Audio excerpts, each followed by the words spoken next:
you feel comfortable sitting like that? As comfortable as you can. We're together on this.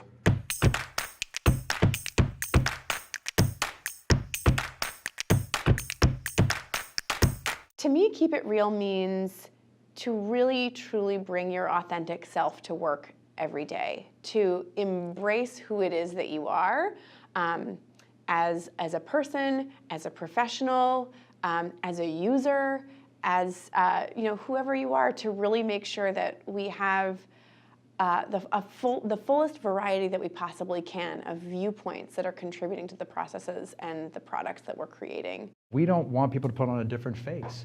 Be your authentic self.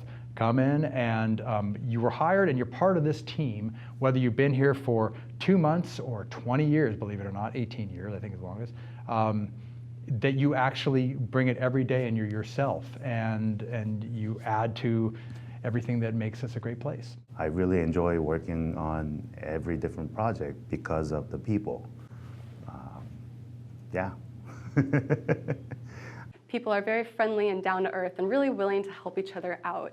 And I think that goes a long way in making us more productive, but also in making us just happier overall. And it's just a more fun place to come to work.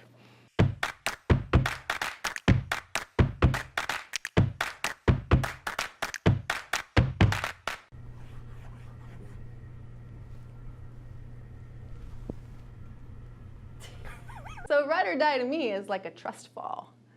You always know your team's got your back, and they're not there to let you fail, they're there to help elevate you up. People are really good at being there for each other, and you see what people are made of, what their muster is. We know that we're better together than if we are separately.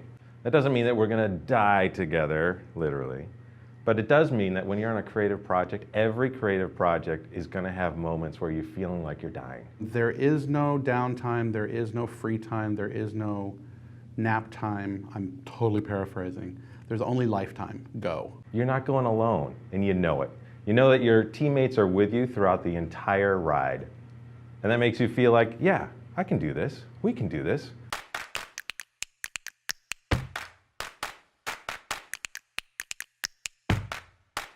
For me, that curiosity is really what drives what we do. If we just took information at face value, we probably wouldn't get to those amazing insights that really drive great products.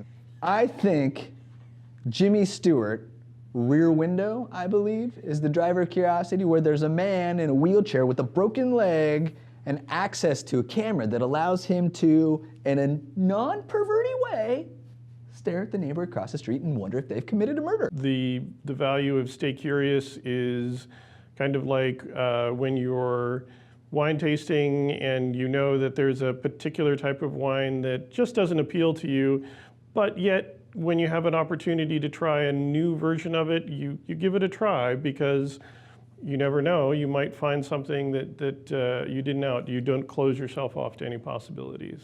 We have unprecedented access to information online in our pockets any time of the day, but you can't search Google for a new idea or look up the answer to a question that hasn't been asked yet. Also, it's a good reason to get out of bed in the morning.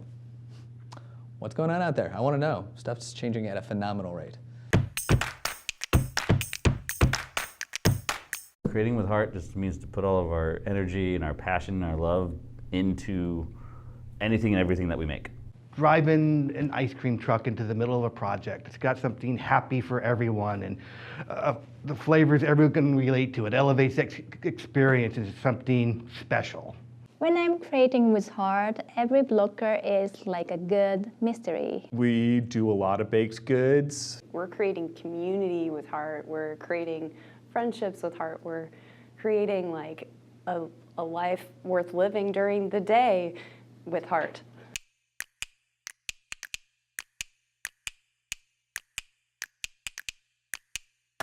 So paddle out to me is like doing a backward flip off the high dive. You walk out to the board and you test drive a little bit of a bounce there, and then you turn around and you're kind of looking over your shoulder and you're like, I can do this, I can do this, I can do this. And as you are taking the plunge and the dive, you might be like, oh God, I hope I don't hit my head.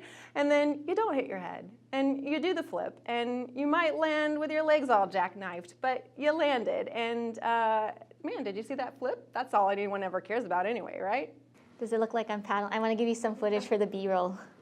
And I actually have a friend who has a oar tattooed on her wrist, and I asked her about it, and she said it was actually a saying that her grandfather gave to her, which was, don't wait for your ship to come in, paddle out to it. Leonardo and Kate Winslet, they're in the water.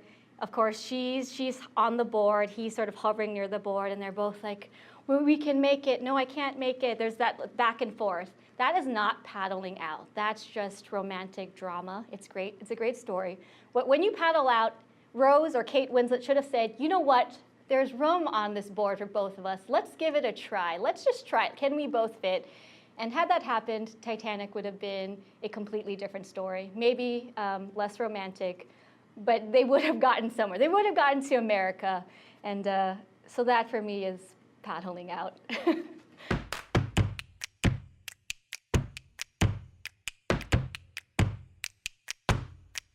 Having good time while working at work is awesome for me. Sometimes the most creative moments happen when we're having fun and just goofing off. When you kind of unpack it, for me it's really about finding the joy in everything you do. It's part of the creative process. That's where I was going. 1, 2, 3, 4, 5, 6, 7, 8. Shamil, Shemazel, Haas and Pepper Incorporated. We're gonna do it. I know. Yeah. No, I got a thing. Okay, I'll go. I'll talk to you later. Thanks. Is this the new OS? Like the new X? I can't ever use these.